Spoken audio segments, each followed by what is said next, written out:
Jonathan Brown Menzies coming at you from Middletown, Rhode Island, the Irish Lot Cemetery. Some information from Atlas Obscura about the Irish Lot Cemetery. This historic Rhode Island mini cemetery features a number of headstones run through with mysterious holes. In Middletown, Rhode Island, across from a post office, behind a Christmas paraphernalia store, and kitty-cornered from a budget motel, lies a 30 by 40 cemetery dating to 1801 and the burial place of Colonel George Irish. A dry stack stone wall protects the 18 headstone lot from the surrounding bustle. The carved remembrances are faint, with only some words and names that remain legible. Some stones have tilted with the settling of the earth over the centuries. Some bear large, well-worn holes. Cheryl Caputo, a co-founder of the volunteer group Friends of Burial Hill in Plymouth, Mass., believes that they're bullet holes. Because the headstones are likely carved from slate, which was more common in the region at the turn of the 19th century than the marble or granite later used for carvings, its flinty nature would explain the irregular shapes of the holes. As to the past of the cemetery itself, George Irish was born in Middletown in 1729. His Rhode Island roots date back to the mid-17th century through his maternal line. His paternal ancestry is English, traced through his great-grandfather, who immigrated to Plymouth, Massachusetts. His tombstone has a face carving that brings to mind Ebenezer Scrooge's vision of Marley in the Door Knocker. Irish was an influential man, owning the West Indies trade brig Friendship and farms named Pelag Kinyon in Hopkinton, Redwood Farm in Middletown, and Benja Clark in Stonington, Connecticut. He was also a grain merchant. Through his success, he helped fund the Revolution with a loan of 3,257 pounds sterling. He worked directly with George Washington and served as the colonel for the First Rhode Island Militia in 1676 through 1677. In his father Jedediah Irish's will, he was left 600 pounds old tenor and all my shoemaker's tools. It would seem that George exceeded his father's more humble expectations. Irish fathered 11 children, losing 2 sons to drowning accidents. There's lovely non-legalese language in his will, written just 7 days before his death, including referring to his wife Sarah as his beloved, and descriptions of tracts of land bounded by a barn, a stream, and chestnut trees. His children and grandchildren bore nostalgic names like Bartholomew, Hannah,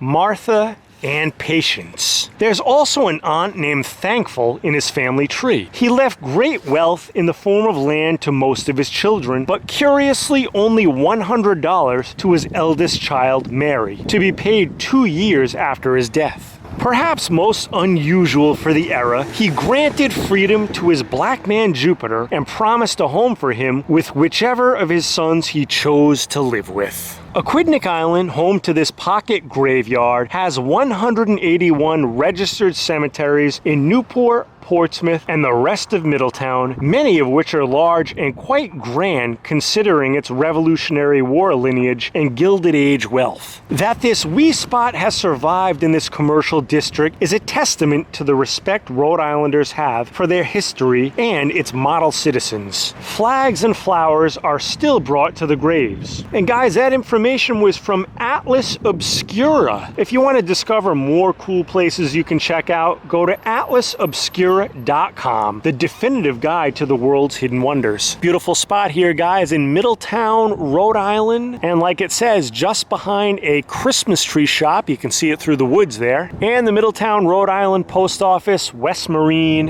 and a budget hotel. Coming at you from Middletown, Rhode Island, just a stone's throw away from downtown Newport, all the great restaurants and bars, Jonathan Brown Menzies, saying leave a comment. I respond to all comments. Leave a suggestion. That's how I get ideas about new videos I can make. If you like this video, guys, hit that like button right now. And if you really liked it, please subscribe. Thanks for watching, guys. Jonathan Brown Menzies, signing off.